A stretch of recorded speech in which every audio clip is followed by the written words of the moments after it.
The whole House will be disgusted by the latest revelations about Jeffrey Epstein.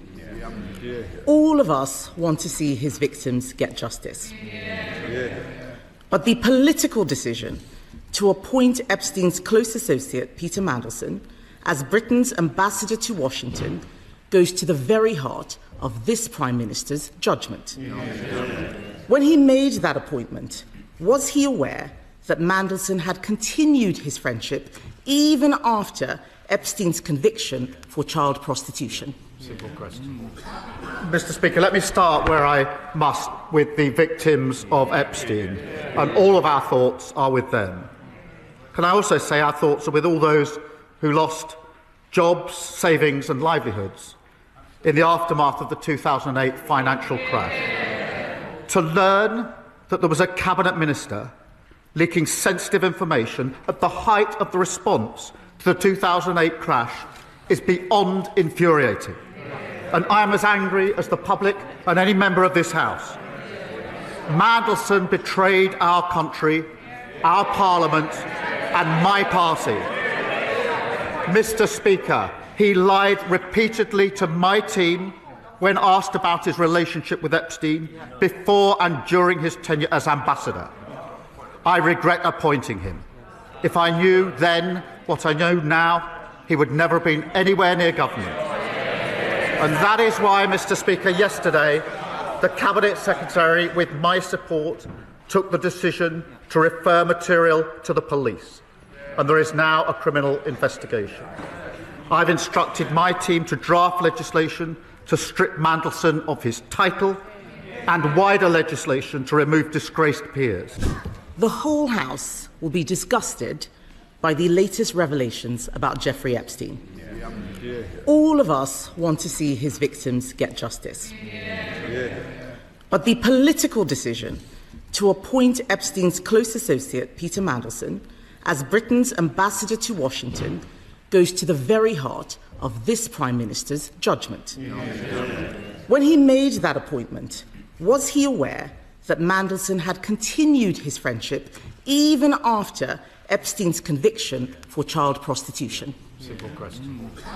Mr. Speaker, let me start where I must with the victims of Epstein, and all of our thoughts are with them.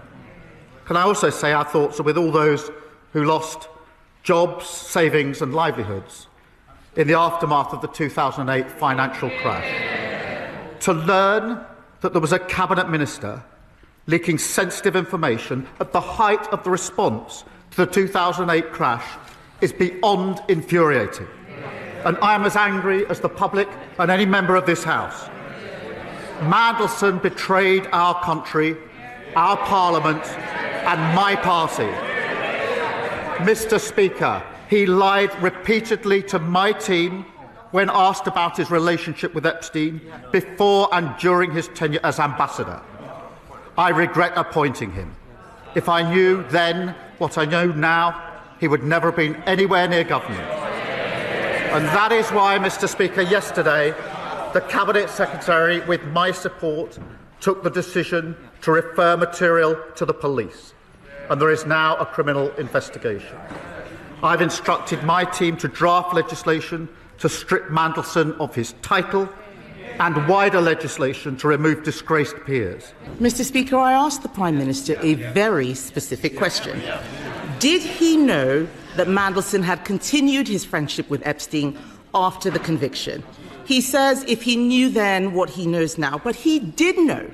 In January 2024, a journalist from the Financial Times informed the Prime Minister that Mandelson had stayed in Epstein's house even after that conviction for child prostitution. So did the Prime Minister conveniently forget this fact, or did he decide it was a risk worth taking? Prime Minister. Well, Mr. Speaker, as the House will expect, we went through a process. There was a due diligence exercise, and then there was security vetting by the security services. What was not known was the depth, the sheer depth and extent of the relationship. He lied about that to everyone for years. And new information was published in September, showing the relationship was materially different to what we'd been led to believe. When the new information came to light, I sacked him. But we did go through a due diligence exercise. The points that are being put to me were dealt with within that exercise. In response to the humble address this afternoon, I intend to make sure that all of the material is published. Mr.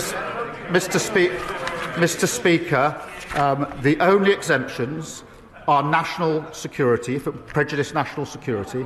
My first duty is obviously to keep this country safe. And when we drafted humble addresses, we always put an exemption for national security. But also anything that will prejudice international relations. Mr. Speaker, you in the House will appreciate that in the course of discussions country to country, there are very sensitive issues of security, intelligence and trade which cannot be disclosed without compromising the relationship between the two countries or a third country. Mr. Speaker, so that I can be totally open with the House, I should also disclose that the Metropolitan Police have been in touch with my office this morning to raise issues about anything that would prejudice their investigations. We're in discussion with them about that, and I hope to be able to update the House, but I do think I should make that clear to the House at this point, because those discussions are ongoing.